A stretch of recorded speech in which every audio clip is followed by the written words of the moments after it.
Hello and welcome to this video. This is the second part of the multi-boot OS.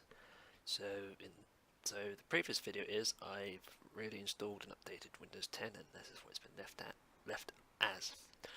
So now I'm going to install the Linux distribution, which is Ubuntu. So I'll show you how to do that and set this up for dual booting. So if I go to the main desktop, go to the download folder and run Rufus again. All the links to the software will be in the notes, and I've got a 2 gig flash drive installed this time, which is here. Same before, leave most as alone, click the little icon here and find the Ubuntu downloaded, which is the 64-bit.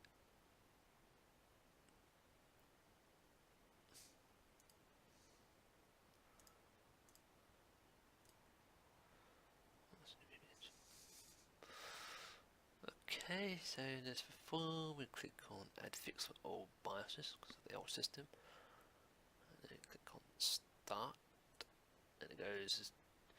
Well, this happens with some Linux systems. It says here that there's an update to the Linux installation. You can click yes here, and it would download a new image. This is asking what you want to do with the image, and we'll keep it as an ISO image.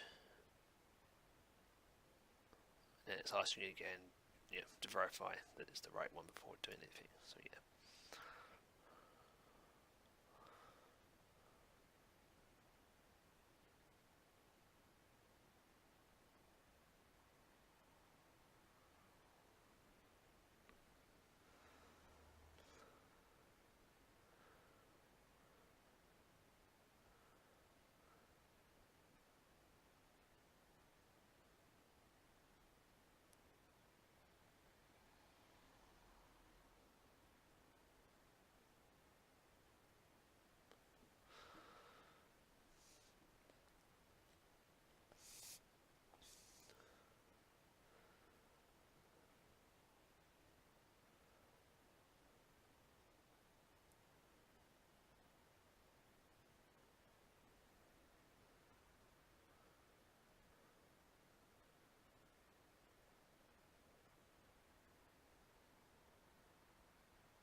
Okay, then that's now completed and done. So click close. Click that, and flash memory. You can delete the files you don't need anymore. I'll switch back to the test system.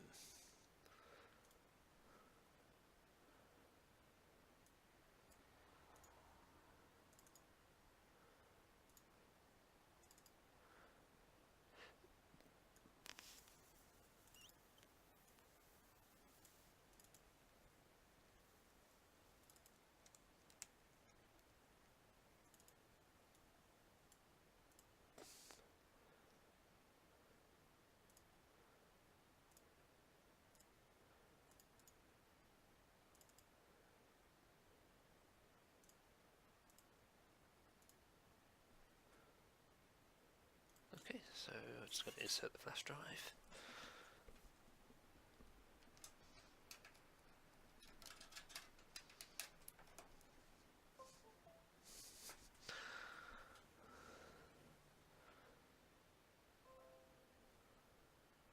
I don't remember this because, like I say, the machine's made 2 disk drives, so ignore that. Yeah, there's the Ubuntu and the software's made additional drives so that it would work on older systems, so ignore that error. You can click cancel and there it comes with the format. And then we're going to restart the system and go into the boot menu. So with this one you have to keep pressing the F11 key before it boots up again.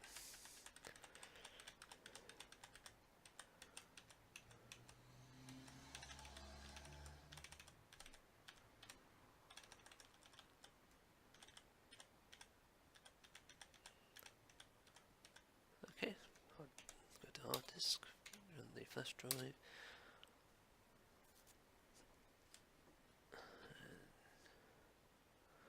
And I'll bring up this language menu to set your language, but press the arrow keys and press enter. And what I do here also is press the F3 key and select the correct key map. So I'm OK, so I select that. And this is the boot menu for the Ubuntu. So you've got boot from a hard disk, which will just straight away boot it. You can test the memory. You can check the disk for defects, but basically just check the flash drive or optical drive to make sure the files are correct. Try the Ubuntu without install. What this does is it will run the Ubuntu from the flash drive. Will be a bit slower, but it allows you to try out the software without it making adjustments to your main system.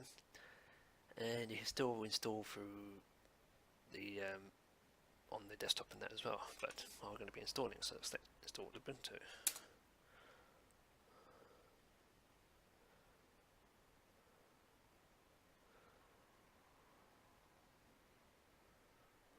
It's now reading the files off.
Okay, so this is the beginning of installation. This is the same thing if you were trying it and you double clicked an icon on the desktop to install. So you can see, you can read the release notes if you want to. Click continue. And this is preparing for the installation. So what this says here is it's advisable to hook this up to the internet for this. So I'll click on this download updates while installing the Ubuntu. This is ideal. And also this one says install third-party software. So this one install MP3 encoder, other media, flash, and all other things. Saves time than trying to do it later on. So those two ideal. Click continue.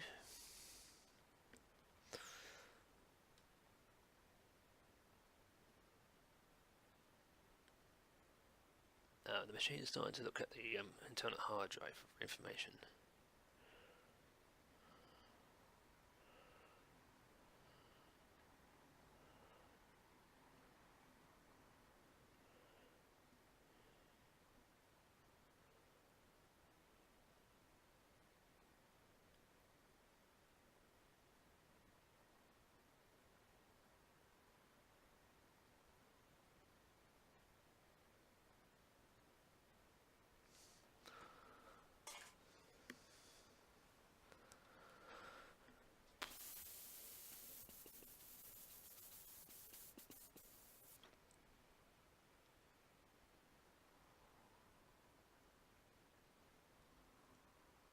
Okay, right. This is important. This comes up. This is installation type. Right. First option select, it says install Ubuntu alongside Windows 10. So it's identified I've got Windows 10. So this option allows you to split the drive so you can install both the operating systems together. It keeps everything on both together. Next option below says erase disk and install Ubuntu. Now, this option is selected if you just want Ubuntu only as your main OS. So this is basically erasing the drive and just installing Linux only. So this is ideal if you wanted to get rid of the previous operating system. But this will wipe everything, so you have to make sure that you keep everything done. And something else allows you just to play around partitions. This is more for advanced. So what I'm doing is I'm doing a dual boot. So select the top one, click continue, and now it's going to come up and select the drive. So it's going to be the default drive here, and it's giving you two options here. So this one marked files is basically the NFT file system, which is Windows, and it's Ubuntu. And as you can see, it's split the drive sort of 50-50, and it gives you hard drive space here and hard drive space here. Now you can click here and drag it to whatever percentage you want, but recommendation is not to make one file too small than the other, because of, for instance, Windows swap files and that. And this one requires up to about, say, 10 gigs from recommendation, or we can just leave it as it is. So I'm going to leave it as is because this is a test. Click install now.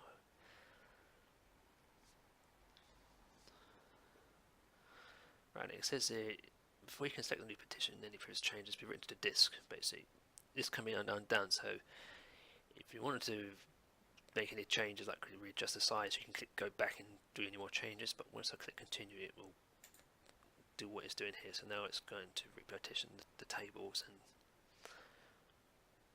make a slot for the new OS. What I'll say about this now is that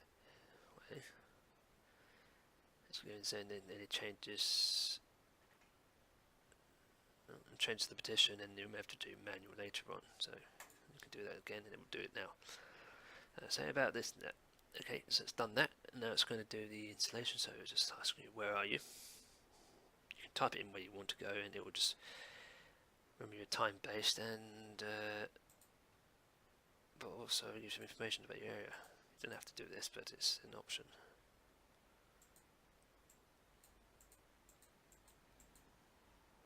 Click continue.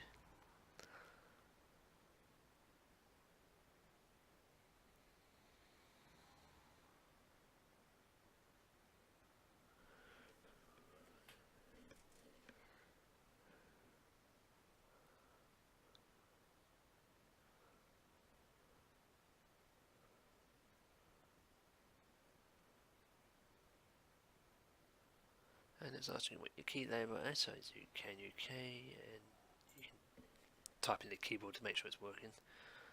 While I'm doing this, it's still installing the operating system behind the background. This is just information it wants to quick setup. And now it's going to ask you for your name. So I'm going to put here test. Computer name. Well, this will show up on the network if it was with anything else that can read it. You can pick a separate username, and you can choose a password. Now, this password is to log on to the user, but also this password is used to gain root access to the system if it needs requirements. You can just type a password into this. Then actually you can require log on or log on automatically. This is automatic because it's a test, or you can encrypt your home page as well, so you can do that. And that's all the information at the moment, and it's now busy installing the operating system. And then this just gives you information about it. So it's installing the operating system, but at the same time also receiving updates.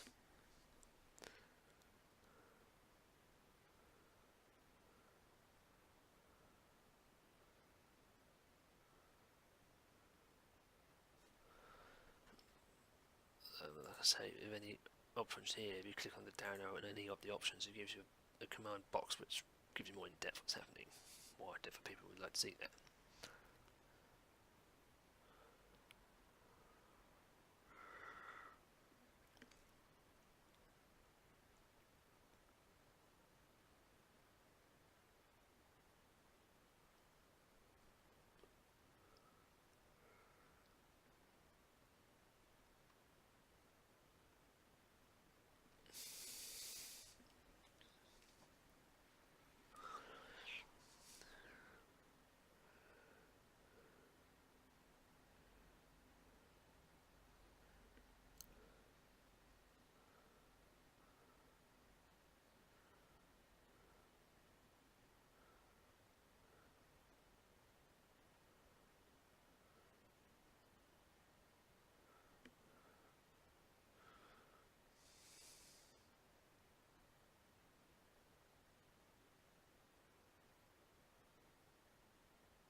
Okay, that's the installation complete. It says here installation complete, you need to restart the computer. So we click restart.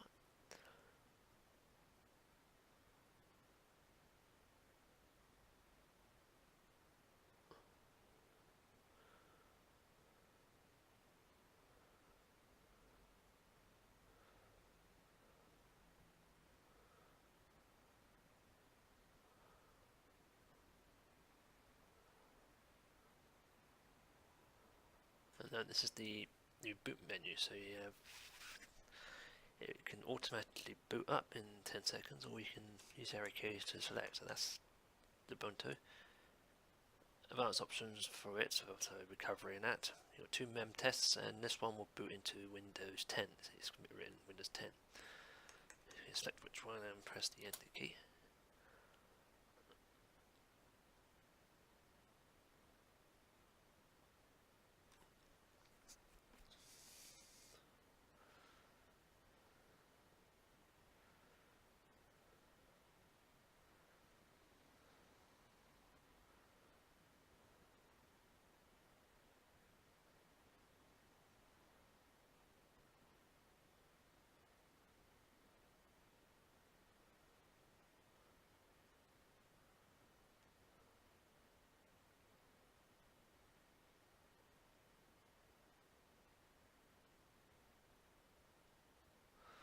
Okay, and that's the operating system booted.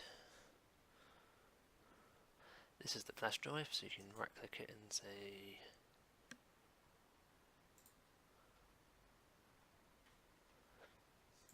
so this is the flash drive, so if you click this little eject button here that will eject it. I think taking a recycle bin might do it as well. You can move the flash drive, don't need it anymore.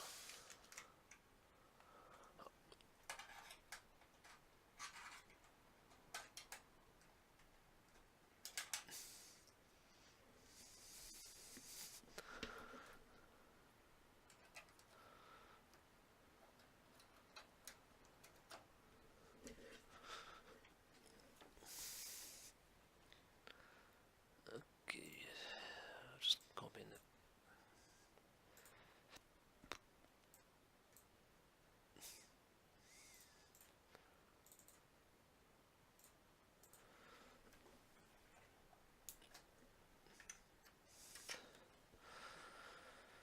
okay, so desktop here, so if I click on this little icon which is like a start button, so you have accessories, which is some general accessories, graphics, some stuff, internet, its default is Firefox, Office, video, sound, video, the information, system tools, those are all your system tools, and preferences, all the preferences. Select preferences, and then the first thing you need to do is go into the software and update.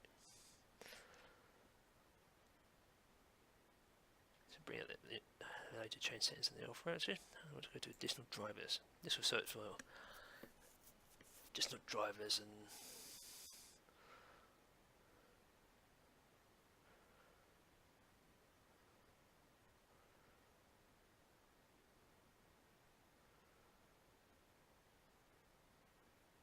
most of the time this will work straight out of the box with no problems at all, but say a few things like the NVIDIA drivers is recommended to use a legacy or one of the ones above than the general one that comes with the OS, and same here, this is unknown, so I need to switch this on to utilise the AMD and apply changes.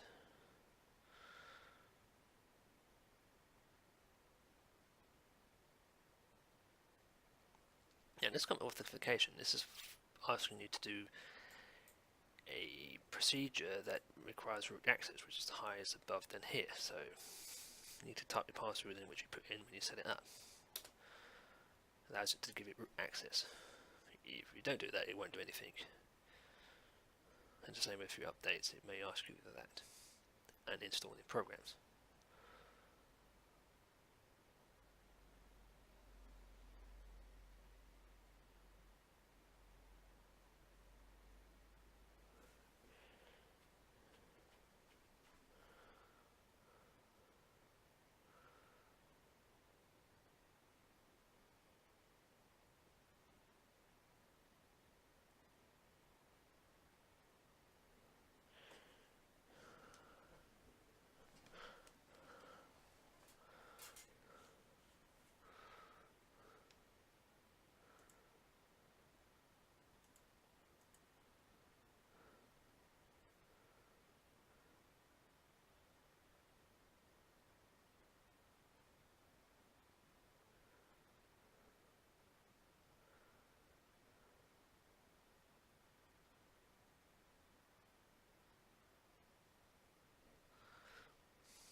Okay, that's done. Now it says you need to restart the computer, so you click the restart button and let the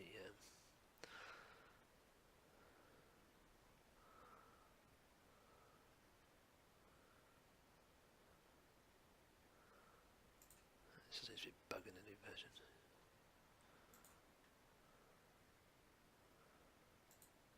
Okay, there seems to be a bug on that one, so this happens. So just click the little power button and click reboot, and it will just reboot it.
Okay, so we just go to the little start icon here, premises, and back to software and updates.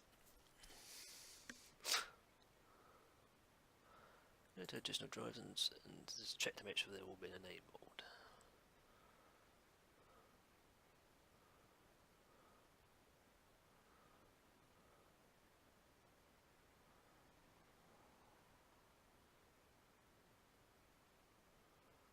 Okay, so they're working it, so that's fine, that's working okay. Now, next tab I want to do is updates.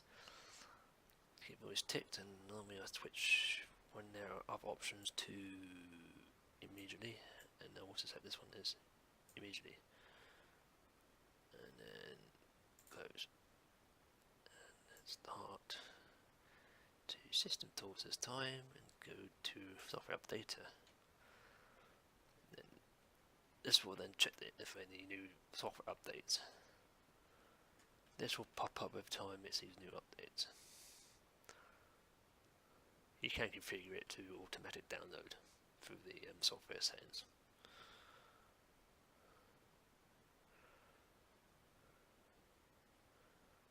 Okay, so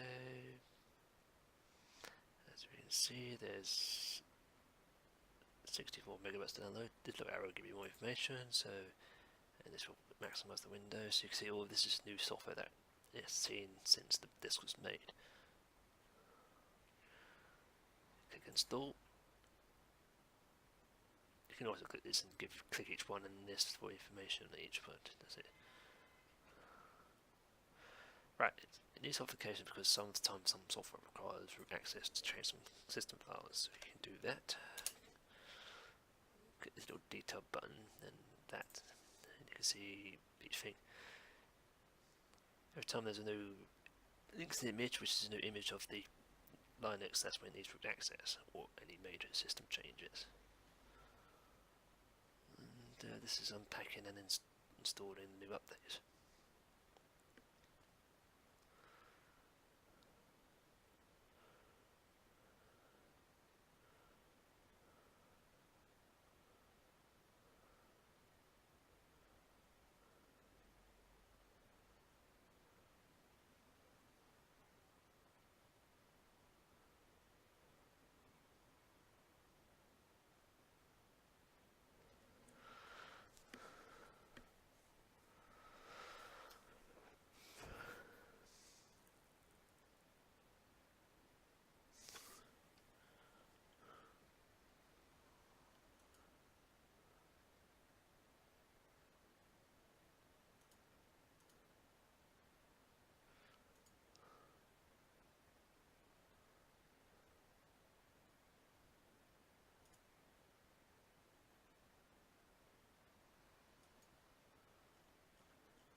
previous start.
Go system tools again and software updater again to check any more updates in case.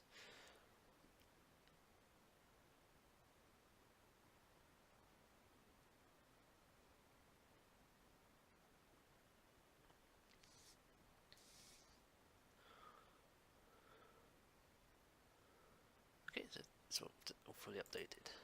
Next one I need to do, go back to preferences and go to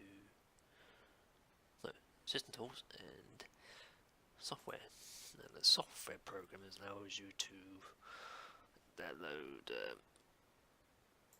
software, either free or pay, that are designed to work with a Linux system.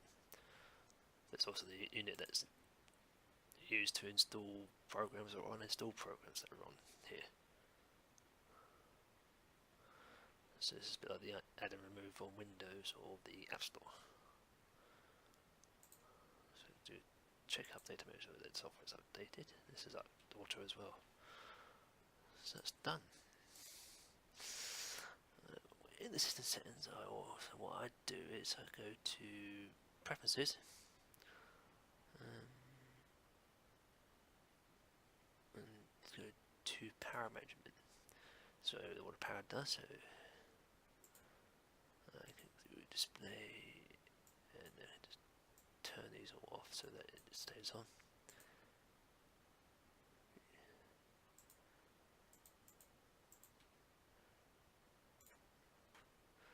You also can do here as well. This is the power button. This is all your network, so wireless will show here as well, wired, audio, Bluetooth if it's enabled. These are your 4 desks. That goes to web browser, and the file management is the file management. So that's a 4. This one here is any other hard drive on the system, and this one's actually the Windows one. So you can see it's the actual Windows operating system. You can click on the little eject, it will just eject it, but it's still there. So that's the general theme for that, but the same as that. And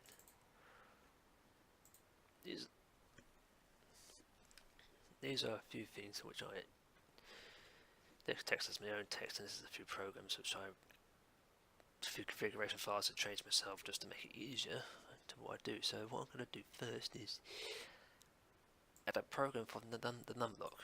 So what this does, this numlock X, it allows the numlock to stay on when you boot, because when you boot Ubuntu it's off and you have to keep pressing it to turn it on. So if you always want it on, this is ideal. And these are all terminal commands. So you go to System Tools and LTX terminal, or you can hold down the Control, the Alt and the T key. It brings out the terminal. Then I just do the commands in the window. You can type it in, or we can copy in and right click and paste. Now the sudo command tells this to allows it to go into root command, which allows it to edit any major root commands like up here, see, it gives you information about it, but allows you to do modify system settings and something else. So if I press the enter key, it said enter password, which is the password for your user, see, like you do with anything else. And this sets for about 10 minutes, you don't need to enter it again. So what's doing that? It's finding software. Because the app to get is like getting an app and you're installing it. And that's done. So that's done. So when next time you boot up, the number will stay on. The next program I do is something called a grub customizer. Now the grub is the part of the boot which gives you the options for changing the boot. Now this customizer allows you to change that way that works. You can change the color, you can change the timer, you can also remove stuff that you don't want, and you can also tell it which default operating system to run. So it's ideal for doing customizer, but you have to be careful with it because if you mess up, it's basically doing it. Install it. Yep.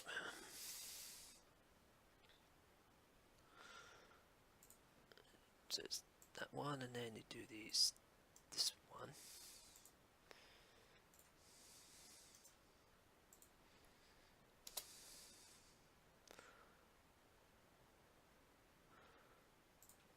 And then finding this bottom one here.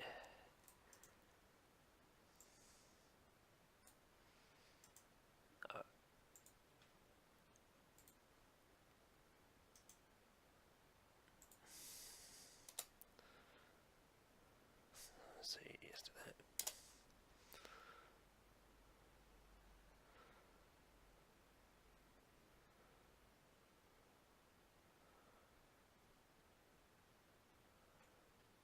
Okay, wait for it to install.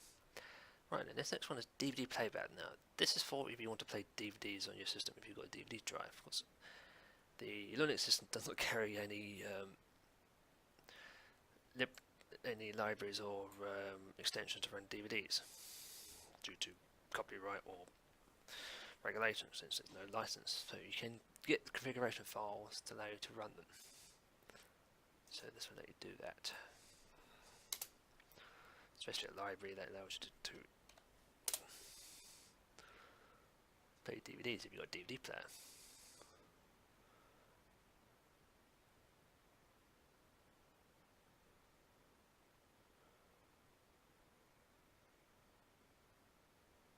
Without this, the codec won't work. This is your own movies and that, but anything probably won't let you. Okay, so click OK there, say yes to that update.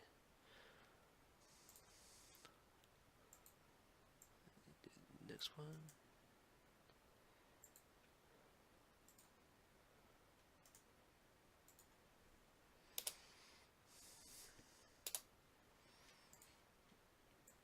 And the last one will install the VLC plat, which you can get for Windows and anything else. Then it's a player that can open basically anything.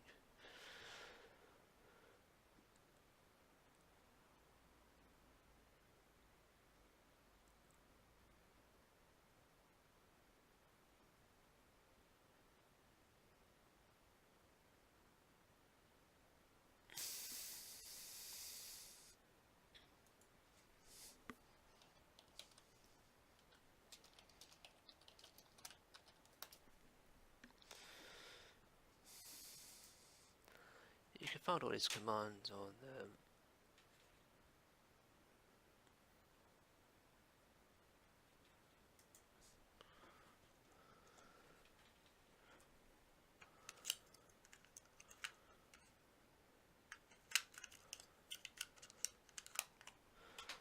find all these commands on websites. You can just look around and find them. But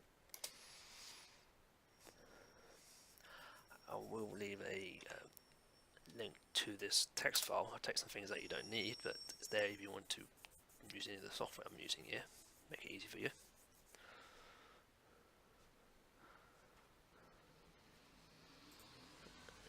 EXFAT, this next one is a utility that allows you to read allows the unit to read EXFAT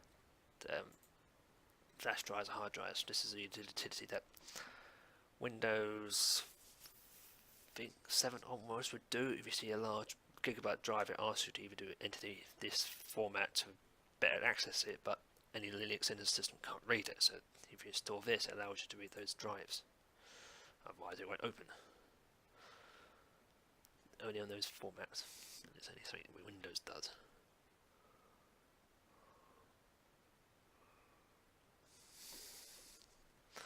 So this will do that. So you can read the base drive.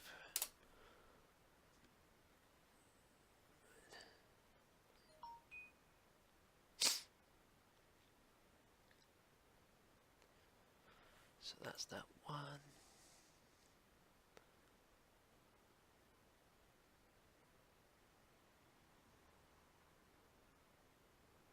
And that's all the stuff you need. Didn't need anything else here. I've shortened this down and just put down the links we need and a new link underneath the tab of this, and that's that. So this is all done. Type exit to clear it. And if I go into the sound of video now, see you've got the VSE player now, which is what everyone uses, hopefully.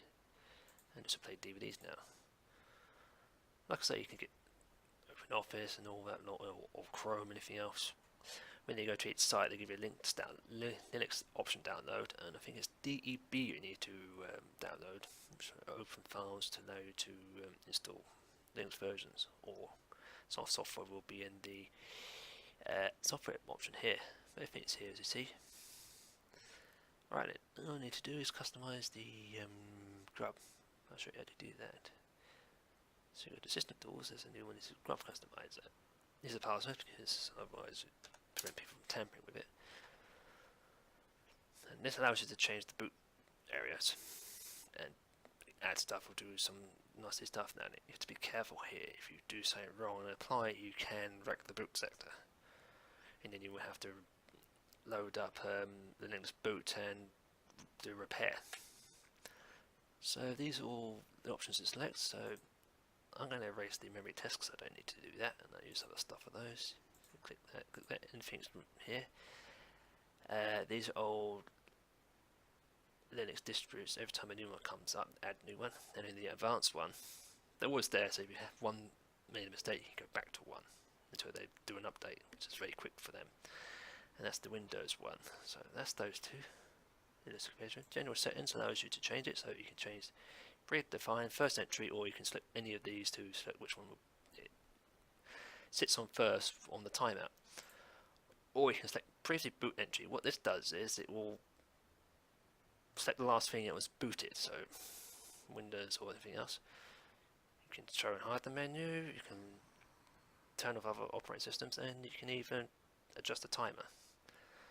And this last one here is will enable or disable the splash screen. Now, when this loads up, see the Ubuntu and Ubuntu. If you delete this, next time you start the Ubuntu starts, it will give you a text-based startup rather than a splash screen, which most Ubuntu Linux systems will do, and it gives you information when the system starts up, which sometimes is helpful if you have a problem because it will halt and tell you what the problem is. So I always like to put that on. And the appearance, you can just change the colours if you wanted to add themes if there's anything around. So there's a lot of settings here, and this is more advanced for more advanced users, so I won't touch that. So once you save it and they're okay, click on save, and it says the updating configuration files.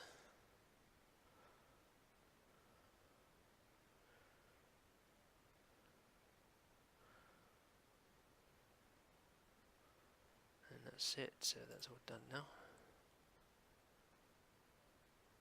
But you can see here there's a revert button. So this one always has a hold as a revert here, so if you've made a mistake you can always revert back to default, since it always saves that file in a location somewhere.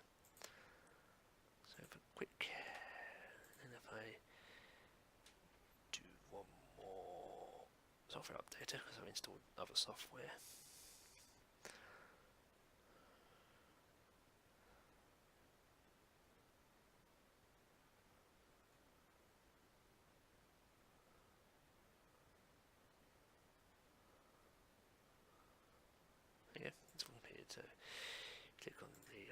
here, and it will say what you want to do, so I'm going to reboot it.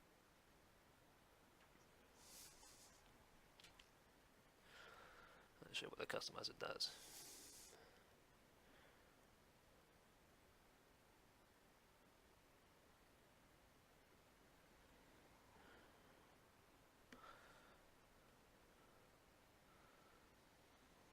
As you can see now, the memory tests have been removed. It's just got Windows 10, Advanced Ubuntu. You can also rearrange those if you want to. So we'll click the Ubuntu now. There's a splash screen. You'll get this text, which is basically what the machine does when it starts up. It tells it's mounting everything and loading all the drivers. So if it had an issue, it would alert you here. But also, some people like to see this, and it also do it when the shutdown as well.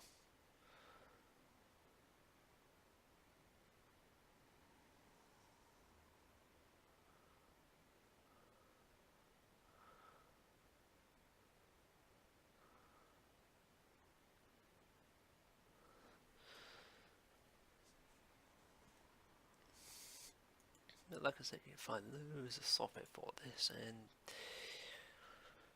you can still break the system if you're messing around with some codes trying to tweak it a lot by doing something wrong, but you can easily reinstall it by booting up and then clicking reinstall. Or if you want to, you can run a VM on Windows and test it, but rather than that, it's still going to do what you want. One more thing you have to do is to reboot it again and load Windows up. This allows Windows to recalculate its drive space.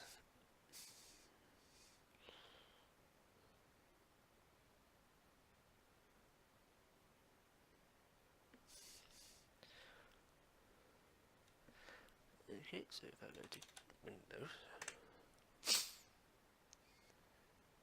now it's booting up Windows on the second partition.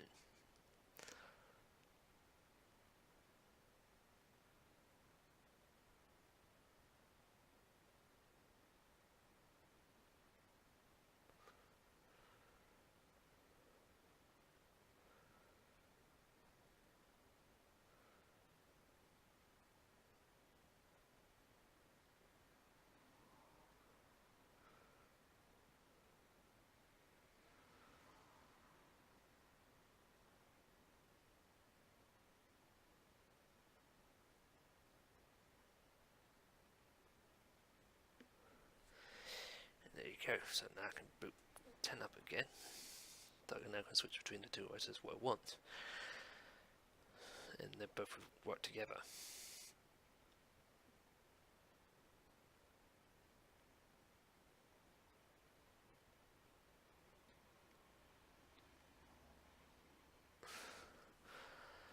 But all I say is that you can access the Windows system from the Ubuntu, but you can't access the Ubuntu system from there. See, it's a smaller drive now. You can't access the drive from the Ubuntu. I think you can go online and find software you can download which can access it, but that's only if you have any files stored in it. But it's easy for you to load the Ubuntu up, either say to a flash drive and put it to Windows, or access the Windows drive and copy to the Windows drive. So there's a number of ways to get around that. So that's how you do a multi-boot between the two. Like I say, you can choose your own Linux software. This is what I use, but you can do what you want with it. Same thing like you can do multi-Windows and everything else. So I hope this helps out a bit, and thanks for watching.